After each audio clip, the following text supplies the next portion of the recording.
Enfermedad mental que afecta a millones de personas en todo el mundo y que se ha agravado con la pandemia. Vamos a profundizar en este tema, vamos a hablar en directo con el psicólogo Rubén Tobar. Buenas tardes. Muy buenas tardes. Hablamos de una enfermedad mental que impacta en personas de cualquier edad y de manera especial por la pandemia lo está haciendo ahora en adolescentes y en personas de la tercera edad. Efectivamente, sobre todo en el ámbito de las personas jóvenes, como pueden ser los adolescentes, es porque el tema de la cuarentena les ha privado de su círculo social, de su entorno de refuerzo.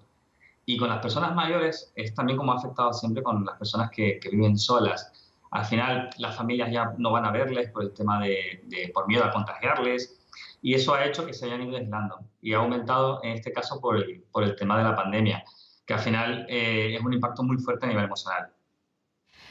¿Cuáles son los principales síntomas que pueden dar la voz de alarma tanto en la persona que empieza a sentir que algo no va bien como en quienes le rodean? Porque estamos hablando que lo padecen niños, como un padre se puede dar cuenta que su hijo está entrando en una depresión.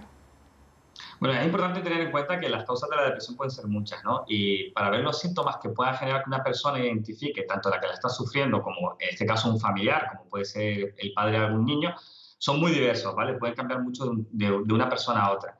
En el caso de los adultos, siempre hay que tener en cuenta que la persona empieza a sentir que ya las cosas no le gustaban como antes, que empieza a aislarse mucho más, que empieza a sentir que su entorno, su vida, es negativa, que ya no se empieza a querer a sí mismo, que se descuida en sus hábitos de higiene, cambia sus ciclos de alimentación o de sueño. Y en el caso de los niños, en la parte más infanto-juvenil, porque empiezan a tener comportamientos de no querer ir al colegio, por ejemplo, empezar a somatizar problemas de tipo físico, como que les duele la cabeza o el estómago, y que empiecen a aparecer conductas extrañas dentro del colegio, que lo pueden identificar los profesores. Pero sobre todo yo creo que el mayor indicio que tenemos que tener en cuenta, sobre todo en los adultos, es que las personas empiezan a indicar que no quieren seguir viviendo. Eso tiene que ser un indicador de alarma que nos haga tanto buscar ayuda y que no nos preocupe buscar esa ayuda, y por parte de los familiares que también busquen ayuda especializada. Hablaba de algo clave, no querer seguir viviendo.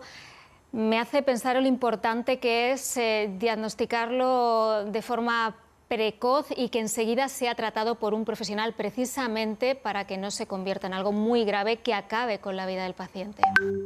Efectivamente, la importancia de trabajar la salud mental es fundamental para que las personas, cuando por fin puedan estar con el profesional, se les pille a tiempo, en una situación que no se acabe irradiando tanto y acabe afectando a tantas áreas de su vida, y por lo tanto pueda tener un tratamiento lo más eficaz posible. En cambio, si llegamos tarde, podemos caer en el riesgo de que las personas no busquen ayuda a tiempo y por lo tanto quieran tomar como una decisión quitarse la vida. Algo que tenemos que empezar a visibilizar porque en España es un verdadero problema.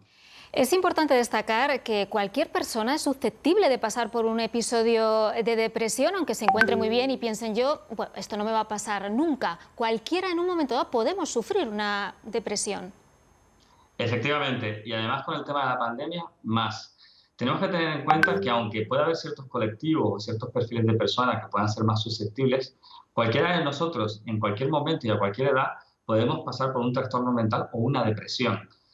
Para poner un ejemplo de forma más coloquial, pensemos que todos podemos tener fiebre y por lo tanto en algún momento de nuestra vida, por tener un virus determinado, nos puede afectar más o menos. Y por lo tanto es importante tomar acciones para poder prevenir y ayudarnos en un momento determinado. Y hay que tener en cuenta que además la pandemia ha sido un tsunami que nos ha impactado a todos muchísimo, y las consecuencias que esto puede tener en toda la población todavía no son conocidas. Y ya para finalizar, señor Tobar, de forma breve, falta educación para entender esta enfermedad, todavía hay vergüenza por parte de los enfermos y también rechazo social. Sí, existe rechazo social, existe mucha estigmatización, tanto del uso de la salud mental, por ejemplo, el hecho de que los profesionales no puedan ser útiles o pensar que su uso simplemente es para trastornos mentales graves. Y en el caso de la depresión, porque se tiende a minimizar lo que sufre el paciente, diciendo únicamente pues, que al final no es tan grave cuando sí lo es. Y lo único que conseguimos es que se sientan peor. Tenemos que tener en cuenta que el problema de la depresión es una cuestión que no se ve claramente, y sí que sabemos que en el ámbito de una lesión física hay que dar una baja o hay que ayudar a esa persona, pero en el ámbito mental también hay que hacerlo. Como sociedad tenemos que contribuir a que este problema lo podamos atajar entre todos. Rubén Tobar, psicólogo, muchísimas gracias por atender en directo al canal 24 Horas de Televisión Española. Muchas gracias a ustedes.